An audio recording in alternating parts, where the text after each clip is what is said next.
Great morning my dear friends. दोस्तों, भूपेश आनंद,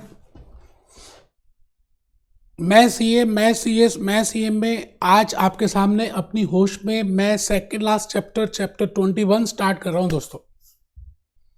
and chapter 21 and 22 मैं मानूंगा एक ही चैप्टर है, कंसोलिडेटेड फाइनेंशियल स्टेटमेंट्स, और I can say it as combined financial statements. ये होती क्या है बेटे कंबाइंड फाइनेंशियल स्टेटमेंट्स? एक बच्चे ने कहा इतनी सारी फाइनेंशियल स्टेटमेंट्स हमने बनाई, 17 चैप्टर में बनाई, फिर 18 में बनाया, ये किया वो किया, अब ये नई फाइनेंशियल स्टेटमेंट्स कहां से आ गई? बेटे ये कंबाइंड फाइनेंशियल स्टेटमेंट्स हैं। अभी देखेंगे क्या मतलब है कंबाइंड फाइनेंशियल स्टेटमेंट्स का। आज का ये जो लेक्चर नंबर 1 है, अगर आपने आज का लेक्चर और next lecture number 2 if you have attended sincerely, अगर आप इन दोनों को ध्यान से अटेंड कर लेते हैं तो एटलीस्ट आपको एक बेसिक क्रक्स, बेसिक कंसेप्ट समझ आ जाएगा that why there is a need of financial statements, and that too why there is a need of combined financial statements, why there is a need of IFRS 10। बेटे IFRS 10 की बातें करेंगे, very very important IFRS। I think मैंने अभी तक कोई ऐसा examination नहीं देखा आपका ACC F3 फाइनेंशियल अकाउंटिंग में, they have not asked you something about IFRS 10, either they have asked about consolidated SOFP और कंसोलिडेटेड SOCI। तो मैं भूपेश आनंद अपनी होश में आज आपके माइंड में कुछ बेसिक थॉट्स को फ्लो करना चाहता हूं, कुछ basic way of thinking pattern आपका चेंज करना चाहता हूं। बेटे आज का लेक्चर इसलिए इंपॉर्टेंट है क्योंकि आपके आने वाले लेक्चर्स इसी थॉट प्रोसेस, इसी पैटर्न से चलने वाले हैं। तो आइए रजिस्टर ओपन कर दीजिए। मैं भूपेश आनंद चल पड़ा अपनी राहों में। Chapter 21 as per Kaplan. बेटे BBB में नंबर चेंज होगा, है तो यही, आप क्यों टेंशन लेते हैं? लेक्चर नंबर 1, मैं भूपेश आनंद आज से कुछ वर्ष पहले ले जाऊंगा मैं आपको, आजादी से कुछ साल पहले की बात है बेटे। अब तो ईयर चल रहा है 2021। मैं आपको 1947 से पहले की बात ले जाऊंगा बेटे। ईस्ट इंडिया कंपनी थी, ईस्ट इंडिया कंपनी ऐसी नामुराद कंपनी थी who has controlled, who has ruled over India for 200 to 300 years. And they have formed a company and they have the full control over that company, बेटे raw material यहां से, कच्चा सामान India से ले जाते थे अपनी कंट्री में, वहां जाके बनाते थे और यहां आके फिर बेच देते थे। You getting my point? तो आज today I will be telling you the basic logic of consolidated balance sheet, that why this chapter has started, what is the meaning of consolidated, what are the reasons, and how we will prepare these statements। सारी बातें करेंगे, पूरा खुलासा कर डालेंगे बेटे, कुछ भी छुपाएंगे नहीं। बस मेरी बेटे एक रिक्वायरमेंट है, एक आपसे एक्सपेक्टेशन है कि आप रजिस्टर ओपन करें, एटलीस्ट क्लास नोट्स को लिखें, मैं जूस नोट्स वाइज दिखाऊंगा ही, और आप मेरी बातों को ध्यान से सोचें, और क्लास लेक्चर कंप्लीट होने के बाद इसी थॉट प्रोसेस से आपको आने वाले चैप्टर्स दोनों के दोनों करने हैं। बेटे मैं उस जमाने की बात कर रहा हूं जब हम अभी आजाद नहीं थे बेटे, गुलाम थे। At that moment European companies, European countries, American countries, इन सब ने बड़ा डेवलपमेंट स्टार्ट कर दिया था और बड़ा अच्छी तरह से डेवलप कर रही थी बेटे। आज भी आप चेक करिए, there is a difference in development in USA, Europe versus India और वर्सेस पाकिस्तान। अभी हमें 72 साल, 72 ईयर्स ही तो हुए, इंडिपेंडेंट हुए। No doubt we have achieved a lot if I see from India's point of view, but the point is still there is a gap between American companies and Indian companies, still there is a gap between European companies and Indian companies because of so many reasons. So I'm not here to just tell you what are the reasons for that. बड़े सारे कारण हैं, मैं उन कारणों में नहीं जाना चाहूंगा, बट मैं आज आपसे एक बात पूछूंगा कि आप ACCA जो कर रहे हैं, why you are doing ACCA? एक बच्चा कहेगा नेम के लिए, दूसरा कहेगा फेम के लिए, तीसरा कहेगा मनी के लिए। मैंने कहा ठीक है, आपको नेम भी मिल गया, फेम भी मिल गया, मनी भी मिल गया, सब कुछ मिल गया जो चाहिए, उसके बाद क्या करेंगे आप? बेटे आज उसी थॉट प्रोसेस को हमने सोचना है that if a foreign company, if a USA company, if a American company, if a European company is doing good in America और in Europe and they have earned huge profits, तो बेटे एक sustainment का एक saturation point आ जाता है ना। Now they have a choice that either to invest their money again in America, in developed countries, or they want to start a investment in developing countries. देखिए यहीं पे कैच पॉइंट है जो मैंने हल्का सा ट्विस्ट कर दिया। बट इसी थॉट से चलना है आपको। पहला लेक्चर इसलिए बड़ा इंपॉर्टेंट होता है क्योंकि उससे थॉट्स आती हैं। बेटे मैं आपसे ये कह रहा हूं कि एक अमेरिकन कंपनी है, डेवलप्ड मार्केट में है, डेवलप्ड इकोनॉमी में है, डेवलप्ड कंट्री में है, they have achieved huge profits and they have achieved the huge market share, सब कुछ बढ़िया बढ़िया बढ़िया उन्होंने कर लिया। Now if they want to invest, if they want to earn more, now they have lucrative places, they should start their business in those countries, those markets which are still developing like India. Because in India अगर आप demographic profile देखें तो young generation ज्यादा है, population ज्यादा है, demand ज्यादा create हो सकती है, लेबर फोर्स सस्ता है, raw materials are available, resources are available, and more over Modi government is also very much welcoming all those foreign companies ki please come in India and please start the business. तो मैं भूपेश आनंद आपके mind में एक बात ये डाल चुका हूं कि सपोजिंगली आप एक अमेरिकन कंपनी के चीफ एग्जीक्यूटिव ऑफिसर हैं। अब आपको ये डिसाइड करना है कि आपको इंडिया जैसी कंट्री में अपना एंटर करना चाहिए या नहीं करना चाहिए। Supposedly in America, in that board meeting, you have decided that yes, India is a flourishing market. We should invest in India so that we can have more returns. It means you want to start business in India.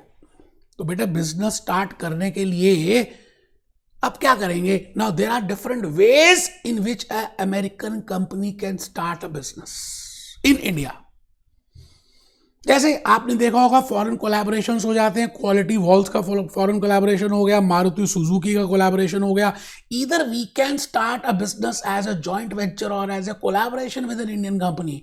It means one counterpart will be American company and second counterpart will be Indian company. एक party American company होगी, दूसरी Indian company होगी, दोनों मिलकर काम करेंगे India में। साथ ही हाथ बढ़ाना, एक अकेला थक जाएगा। So they can start with the joint ventures, I will say this is a co-venturer. Both the parties are co-venturers, both the parties are counterparties. They will share risk, they will share control, they will share return equally or as per the agreement. I am not concerned with that. The point is, if an American company, अगर एक American company India में आना चाहती है तो वो किस तरह से इंडिया में इन्वेस्टमेंट कर सकती है? Because the American company wants to earn profit. पैसा करती है, ये ले तू पैसा, हो जा तू मेरी। दूसरा ये भी रास्ता है बेटे, American company can invest in Indian company as a trade investment. हमें पता है कि इंडियन कंपनीज आर फ्लरिशिंग, तो मैंने क्या किया, इंडियन कंपनी के as a trade investment 10-15-20-10% shares ले लिए, 15% ले लिए, 20% से कम ले लिए। It is a normal investment, it is a trade investment, and because I know that this company will grow and equity shares MPS will grow, उसका market price बढ़ेगा, demand बढ़ेगा और मेरे price बढ़ेंगे, I can earn that return also. My dear friends, I am telling you that what are the ways, किस तरह से, कौन से ऐसे रास्ते हैं जैसे अमेरिकन कंपनी इंडिया में आ सकती है और अपना धंधो करेगी इंडिया में। तो एक रास्ता है फॉरेन कोलैबोरेशंस, जॉइंट वेंचर्स कर दें। दूसरा रास्ता है हम थोड़ी बहुत इन्वेस्टमेंट कर दें। बेटे एक रास्ता और भी है, अभी तो 4 रास्ते हैं। I have just told you 2 ways. Now the third way is American company start a new company और form a Indian company having registered office in India, registered with ROC register of companies with India, following the regulations of India, following the Companies Act 2013 provisions of India। इसका मतलब American company क्या करती है, India में एक अपनी छोटी सी company, एक अपनी चाइल्ड कंपनी, एक अपनी स्मॉल कंपनी फॉर्म करती है, उसका रजिस्टर्ड ऑफिस भी इंडिया में ही रखती है, उसका प्रिंसिपल बिजनेस भी इंडिया में ही रखती है। Now the point is, whenever we form a company, that company has a shares, and sometimes promoters also hold the shares. So the promoters are American company। बेटे वो जो यूएसए में बैठे हुए, those are the persons who are the promoters, and they will have they will have an initial contribution, and they will purchase the shares, or they will invest in the shares of this small Indian company. Now they can they can invest 100%, they can invest less than 100%, but the generally it is ऐसा देखा गया है कि अगर एक company अपनी Indian company या कोई छोटी कंपनी दूसरी किसी कंट्री में बनाती है, तो एटलीस्ट वो ये जरूर इंश्योर करते हैं कि हमारे पास कंट्रोलिंग पावर रहनी चाहिए। It means American company, it means the promoters of American company, it means the management of American company will ensure that we should have a controlling interest in this Indian company which we are forming in India। ध्यान से सुनना बेटे, मैं आपके mind में बीज डाल रहा हूं, अब थोड़े दिनों में पौधे निकल जाएंगे। मैं आपसे ये कहता हूं कि अमेरिकन कंपनी के पास 4 तरीके हैं, they want to enter into India. पहला तरीका मैंने बताया जॉइंट वेंचर और एज अ फॉरेन कोलैबोरेशन। दूसरा तरीका बताया मैंने as a trade investment, if you invest in less than 20%। तीसरा तरीका मैं ये बता रहा हूं, if you work as a subsidiary and parent company, parent and child company, it means you are starting with a child company, having registered office in India, doing operations in India, following the regulations of India, but the control is in the hands of American company. बेटे control उन्होंने अपने पास रखा। अच्छा मुझे एक चीज बताइए, in case of a company control के लिए क्या क्राइटेरिया होता है? व्हाट इज द क्राइटेरिया कि मैं इसको कंट्रोल कर सकता हूं? बेटे कंट्रोल के लिए I should have voting power in that company, because company is artificial judicial person, I cannot directly control it physically. I should have a voting power in that company. It means I am controlling that company. And whether you have heard of annual general meeting, क्या आपने annual general meeting की बात सुनी है? क्या आपको पता है जो गुरु मूवी आई थी धीरू भाई अंबानी की, उसमें उन्होंने एक बड़े से स्टेडियम में मीटिंग कराई थी? बेटे every company should have 1 annual general meeting every year. और बेटे उसमें नॉर्मल बिजनेस डिक्लेयर होते हैं, उसमें नॉर्मल बिजनेस की वोटिंग होती है, and it is a case of ordinary majority. जिसके पास ऑर्डिनरी मेजोरिटी होगी दैट पर्सन, उसकी बात सुनी जाएगी, and that resolution will be passed in favour of that particular person. It means American company, the American management, the parent company, the company who is controlling, the company who has started the investor company, that company will ensure, वो क्या करेगी, इस Indian company का control अपने पास रखेगी, and control of a judicial entity is with shares. It means that company, in American company will own equity stock, common stock, ordinary stock of this Indian company अपने पास रखेगी, at least 51%। बेटे law में IFRS 10 में 51% की बात नहीं है। IFRS 10 कहता है it should be more than 50%, because ordinary resolution is for 51% और more than that. And the fourth way is, मैं अभी आपके साथ पूरी मैरिज नहीं कर रहा, मैं अभी रिंग सेरेमनी कर देता हूं, अभी शादी नहीं कर रहे। बेटे जब मैं अपनी चाइल्ड कंपनी ओपन कर देता हूं तो मैं तो शादी कर रहा हूं, मैं सीधी मैरिज ही में आ गया, रिंग सेरेमनी गई भाड़ में। बट अगर आप पहले रिंग सेरेमनी करते हैं, फिर कोर्टशिप पीरियड चलता है, फिर उसके बाद मीटिंग, उसके बाद मैरिज करेंगे, तो बेटे if you invest 20%, more than 20%, और अप फ्रॉम 20% टू 50%, अगर आप 20 से 51 के बीच में इन्वेस्ट करते हैं, मैं कहता हूं अभी आपने लड़के ने लड़की को रिंग पहनाई है, अभी शादी नहीं हुई, इसको बोलते हैं एसोसिएट्स। Associates associates. एक बच्चे को नींद आ रही थी, वो खड़ा होके बैठ गया, उसने कहा सर पता नहीं क्या बातें आज बोल रहे हैं, पता नहीं फिरंगियों की बातें बोलते जा रहे हैं। हाँ बेटे, if a Firangi company wants to start a business or wants to earn a return from India, then there are 4 ways, broadly I can say that Firangi company can start a subsidiary Indian company, or that Firangi company can have a foreign collaboration or a joint venture with the Indian company, or that Firangi company can have a trade investment which is less than 20% in Indian company, or that Firangi company can have a ring ceremony, can have an associate Indian company which is from 20% to 50%. तो subsidiary का हमने ले रहा है 50, मोर than 50। अब 100 तक हो सकता है, मोर देन 50 क्योंकि डेफिनेशन नहीं है, लॉ में लिखा है, IFRS 10 में लिखा है मोर देन 50, तो मैंने उसको जान के ले लिया 51%, ऐसा समझ लीजिए समझने के लिए। तो more than 51% to 100%, it will be a case of marriage. बेटे मैंने शादी कर ली, तो शादी को हम कहेंगे कि तू मेरी है, मैं तेरा हूं, तू सब्सिडरी है, मैं तेरी पेरेंट हूं, मैं बड़े पापा हूं, तू छोटे पापा है, मैं बड़ी हूं, तू छोटी है, मैं कंट्रोल करूंगा, तू कंट्रोल होगी। बेटे कठपुतली देखी आपने, कठपुतली,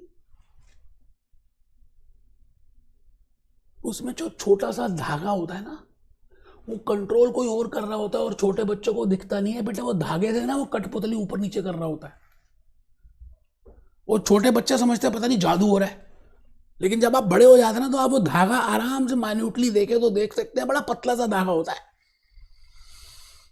it means it is being controlled by some other person, जो दिखता नहीं है। It means that is controlled by that फिरंगी कंपनी। तो बेटे आज मैं उन्हीं चर्चाओं के ऊपर चलूंगा। मैंने जो अभी तक चर्चा बताई है ना, मैं यकीन मानिए आपके लिए बड़ी इंपॉर्टेंट है, और आज का लेक्चर ही इंपॉर्टेंट है बिकॉज आपके थॉट्स वैसे ही चलने स्टार्ट हो जाएंगे। मैं आपको रिलायंस जियो की बातें भी बताऊंगा, मैं रिलायंस इंडस्ट्रीज की बातें बताऊंगा, मैं टाटा ग्रुप की बातें बताऊंगा। आप मुझे बता सकते हैं टाटा ग्रुप में how many companies are there? कभी सोचा है, कभी देखा है moneycontrol.com में, कभी गूगल में जाकर देखा है? बस बातें ही बातें हैं आपकी। क्या करते हैं आप गूगल में जाकर? बेवकूफ है आप, टाइम वेस्ट करते हैं। आज ही इस लेक्चर के बाद टाटा ग्रुप की कंपनीज देखिए क्या है, sister companies, child companies, subsidiary companies, investee companies, हजारों कंपनियां मिलेंगी जो एक टाटा ग्रुप के अंडर हैं। आप बस एक ही बात समझते हैं, रतन टाटा एक कंपनी, टाटा टेल्को, नहीं, there are huge number of companies. पूरा जाल बिछा हुआ बेटे, जैसे मकड़ी का जाल होता है। आप रिलायंस इंडस्ट्रीज में आज जाकर चेक करना कि how many Reliance industries they have, how many subsidiaries, हैरान हो जाएंगे, हजारों की तादाद में है। इसका मतलब रिलायंस एक ग्रुप है, धीरू भाई अंबानी एक ग्रुप है, रतन टाटा ग्रुप है, टाटा ग्रुप है ना, जयपुरिया ग्रुप है, जैन ग्रुप है, and within that there are huge number of companies are there. It is because of this concept only that they cannot start, and we know that don't put all eggs in one basket. एक ही basket में सारे अंडे रखे तो टूट जाएंगे, एक ही pocket में आपने सारे पैसे रख दिए तो चोरी हो जाएंगे। तो आप एक ही कंपनी से धंधो नहीं चलाते, कल उसमें दिक्कत आ गई तो फिर क्या करेंगे? तो आपने क्या किया है, बड़ी सारी हर बिजनेस की अलग अलग कंपनीज उसी ग्रुप में ओपन कर दी, उसका कंट्रोल अपने पास रख लिया। बिकॉज आपके पास कंट्रोल है तो रियलिटी में तो आप ही उसके माई बाप हैं, बिकॉज आप जो चाहेंगे उसके साथ कर सकते हैं, बिकॉज वो तो मरा हुआ सांप है, बिकॉज आप चाहेंगे तो उसको गले में डालेंगे, आप चाहेंगे तो वहीं पड़ा रहने देंगे, because you have more than 50% power. You can change the return of that, you can change the decisions of that company. आप उस कंपनी की डिसीजंस को भी बदलाव कर सकते हैं, चेंज कर सकते हैं। आप उस कंपनी की डिविडेंड रिटर्न्स के ऊपर हक रखते हैं, and you have more than 50% voting power, my friends. So this is the basic logic behind this chapter. तो पहली बात आप आ जाइए, हम लिखेंगे सबसे पहली बात, फर्स्ट पॉइंट हम लिख रहे हैं, स्टैंड अलोन फाइनेंशियल स्टेटमेंट्स। आज तक हमने जो भी बनाई चैप्टर 17 में जो प्रिपेयर किया, हमें एक कंपनी दी होती थी, ट्रायल बैलेंस गिवन था, we have prepared I as per IAS 1, IAS 5, IAS 7 लगाया, and we have prepared the financial statements of that company. It means those financial statements are specifically for that company only, individual company only. तो उसका हमने नाम डाल दिया stand alone, अलग से, भीड़ से अलग से. That is a stand alone company, you know. But in real life, if you want to control, if you want to have a market share, you have to enter into different spheres, into different sectors. आज आप रिलायंस देखिए कितने sectors में है, Reliance power, Reliance digital, Reliance जियो, Reliance petrochemicals. कौन सा ऐसा sector है बेटे जहां रिलायंस नहीं है?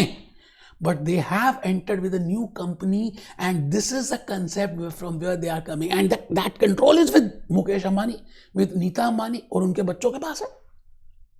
तो मैं भूपेश आनंद आपसे आज यही बात बोलता हूं कि आप सबसे पहला पॉइंट लिखिए, stand alone financial statements. Please सबने लिखा क्या बेटे? moneycontrol.com दिखाऊंगा, रिलायंस की बातें करूंगा, फिरंगी कंपनियों की बातें करूंगा, और आपके थॉट्स को बदल दूंगा, so that you can start thinking from that point of view.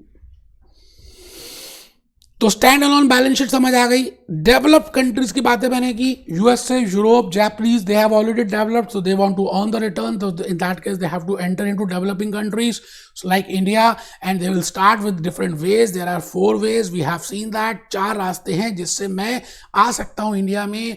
मैंने कहा आज हम एक रास्ते को देखेंगे जिसका रास्ते का नाम है चाइल्ड कंपनी, पेरेंट चाइल्ड, माता पिता और बच्चे की company. Big corporate houses in India, I have given the example that even Tata Group, even the Reliance Group, even the Ambani Group, they have different subsidiaries, different associates, different investments. So, because of this, different ways of doing business in India, I have just told you that what are the different ways of doing business in India. बेटे आपको पता ही है क्या क्या रास्ते हैं. मैंने इन रास्तों को लिखा भी है. मैंने एक कंपनी का एग्जाम्पल लिया, यूनिलीवर. आप सबने नाम सुना है? नहीं सुना तो अभी गूगल में जाइए बेटे. हम हिंद लीवर का नाम सुना है? जो आप लक्स का साबुन, जो कैटरीना कैफ जिसकी ब्रांड एम्बेसडर कहती है मैं लक्स से नहाती हूं, बेटे वो हिंद लीवर कंपनी है. Hind Lever is a owned company by Unilever. Unilever is American company. उस अमेरिकन कंपनी ने पाकिस्तान में भी बनाई हुई है पाक लीवर, ऑस्ट्रेलिया में बनाई हुई है ऑस्ट्रेलियन लीवर, नेपाल में बनाई नेपाल लीवर, और हमारे हिंदुस्तान में बनाई है तो Hind Lever. But it is being controlled by Unilever, and Unilever is an American company. Now Unilever can come in India and have different ways. The first way is they can start as a new company, form a company which they have already done that. That is named as Hindliver. Or they can start with a joint venture also. I've just told you foreign collaborations कर सकते हैं, or associates, because and as a trade investment. बेटे अब हमने percentage of control के basis पे define कर देंगे that whether it is a subsidiary, because for a subsidiary the control should be more than 50%, and if the control is 20 to 50 then it is an associate, and if the control is less than 20 then it is a normal trade investment. तो मैंने आपको बताया Unilever इन रास्तों से India में आ सकती है. मैं एज्यूम करता हूँ यूनिलीवर ने इंडिया में अपनी एक चाइल्ड कंपनी ओपन कर दी और उसका कंट्रोल अपने पास रखा. कंट्रोल वो 100% भी रख सकते हैं और लेस देन 100% भी रख सकते हैं, but it should be more than 50%. So if I say they are owning 100%, it means Hindliver will be named as wholly controlled company, fully controlled company. हम ये कहेंगे अगर 100% का controlling power, voting power, shares is with Unilever, then I will say that Hindliver is fully controlled company, wholly controlled company, or a wholly subsidiary company. But if Unilever is not controlling Hindliver, if Unilever is not controlling Hindliver 100%, but more than 50%, बेटे 99 भी हो सकता है, 99.99 भी हो सकता है, but more than 50 होना चाहिए तभी कंट्रोल होगा. तो मैं कहूँगा it is named as partial control. ठीक है सर, लिख लिया 6 पॉइंट. अभी मैंने ना तो बेटा अपना जूस नोट्स दिखाए, ना मैंने आपको आपकी कैपलान दिखाई, कुछ नहीं बेटे। अपनों से अपनी सी सीधी बात करेंगे, बस सीधी बातें मैंने आपके सामने प्रॉब्लम रखनी है, उस पर चर्चा करेंगे, उसकी डिस्कशन करेंगे, आपको मुद्दा समझ आ जाएगा and then we will start with the construction, you know. ठीक है जी, कठपुतली का एग्जांपल दिया। Now the point is I am coming to IFRS 10, international financial reporting standard 10, that is of business combinations of consolidated balance sheets, consolidated financial statements। बेटे वो 3 criteria हमें देती है, वो कहते हैं तीनों बातें पूरी होंगी तब हम मानेंगे कि एक कंपनी जो इनको पूरा कर रही है, उस इन्वेस्टर कंपनी का हम नाम पेरेंट कंपनी कह देंगे और हम लूजली उसको होल्डिंग कंपनी बोल देंगे, या हम लूजली उसको बड़े पापा कंपनी बोल देंगे। But firstly we have to see those 3 criterias, that what are those 3 criterias, because that can be asked to you in objective type questions. तो बेटा एज पर IFRS 10 हमने वो 3 क्राइटेरियाज देखने हैं, that what are those 3 criterias on the basis of which you know this company will be treated as a holding or a parent company and that company will be treated as a child company or a subsidiary company or a investee company। Criteria 1 तो बता ही चुका हूं, investor company, जैसे हमने अपने example में Unilever लिया, should invest in the investee company Hind liver owns more than 50% of equity shares of investee company। उस हिंद लीवर के शेयर कैपिटल के 50% से ज्यादा की मालिकाना हक, ownership, control should be with first company, with the investor company। If this criteria is met, then we will move to second criteria, criteria number 2, that this company who is investing in that company, for example Unilever has a power or Unilever will be getting dividend, because Unilever is an artificial judicial person। Now this company is earning profit and this company will be declaring dividend and the dividend will be given to the shareholders and the shareholders are being held by that company, by the investor company। It means if criteria number 2, that investor company will have a right, will have a hak to get that dividend, to get that return from that investee company, this is criteria number 2। Investor has a right, it means Unilever has a right to get return from investee, from Hindliver। Criteria 3, this Unilever, ये जो American company है, can change the decisions of this Hindliver कि भाई ये करना ये नहीं करना, इसको ब्रांड एम्बेसडर बनाओ, इसको मत बनाओ, ये प्रोडक्ट बनाओ, ये प्रोडक्ट मत बनाओ, ये होटल बंद कर दो, ये होटल खोल दो।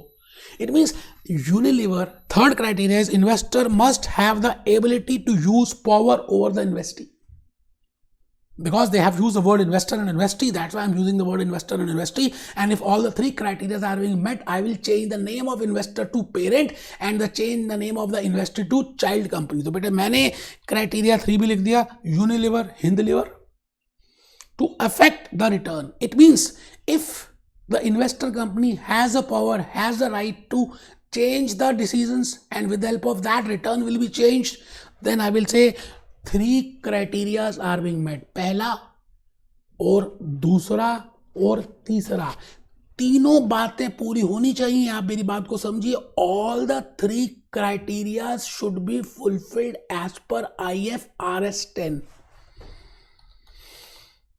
तो बेटे अगर ये है तो उन्होंने IFRS 10 ने बताया, then we will say this investor company as a parent company. So I have written different names, parent company कह दीजिए, प्यार से होल्डिंग कंपनी कह दीजिए, प्यार से इन्वेस्टर कंपनी कह दीजिए, प्यार से बड़े पापा कह दीजिए, प्यार से कंट्रोलिंग कंपनी कह दीजिए, प्यार से बिग कंपनी कह दीजिए, आपकी मर्जी है, कहते रहिए बेटे। उसी के बाद मैंने लिखा पॉइंट नंबर 10, अगर उस सब्सिडरी कंपनी की बात करें, इन्वेस्टी कंपनी की बात करें, चाइल्ड कंपनी की बात करें, तो उसके बड़े सारे नाम है बेटे, चाइल्ड कंपनी, छोटी company, investee company, controlled company, subsidiary company. ठीक है जी, लिखना है बेटे। बेटे ये आपके कैपलॉन में नहीं है, because I have added my own knowledge in this, juice notes में भी नहीं है, तो लिखना पड़ेगा। मैं आ गया जी लास्ट पॉइंट में। IFRS 10 ये कहती है कि जब ये American company Unilever company Hind Lever को कंट्रोल कर रही है, तो Hind Lever no doubt is an Indian company, no doubt has to follow the regulations of Indian companies act, has to prepare the financial statements for India। बट यूनिलीवर की एक और रिस्पॉन्सिबिलिटी बनती है कि यूनिलीवर को क्या करना चाहिए, should combine the statements, should, because this company is their company, their parent company, this is child company. It means if Unilever does not combine the Indian company Unilever balance sheet भी अपने साथ जोड़ के नहीं दिखाती, consolidate करके नहीं दिखाती, कंबाइन करके नहीं दिखाती, तो that Unilever company is not giving a true and fair view. Because a investor, a prospective investor, a user, a stakeholder should know कि what is the total profit of this group, what is the total assets of this group, what are the total liabilities of this group, then only they can take a proper decision. So because of that thought process, IFRS 10 का जन्म हुआ. कहते हैं यदा यदा धर्मस्य ग्लानि भवति भारता तदा तदा अभ्युत्थानम सृजाम्यहम्. भगवान का जन्म हुआ.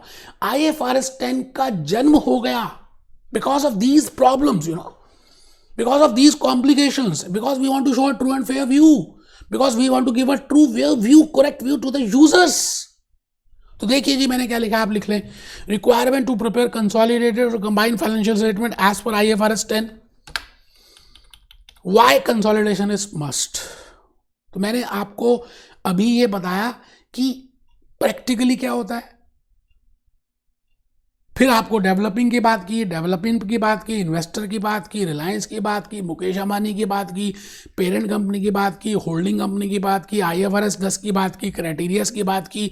और फिर मैंने कहा अगर अमेरिकन कंपनी, अगर होल्डिंग कंपनी, अगर पेरेंट कंपनी, बिकॉज एक्चुअली में तो रियल ओनर वही है, वो कंट्रोल कर रहे हैं, जब सब कुछ वही कंट्रोल कर रहे हैं, तो ये जो कंपनी है बेटे ये तो आंखों को झुलाने वाली बात है. आप एक्चुअली में ये कंपनी अपनी को कुछ है नहीं, इसका कोई वजूद ही नहीं है, because all the things are being controlled by that company.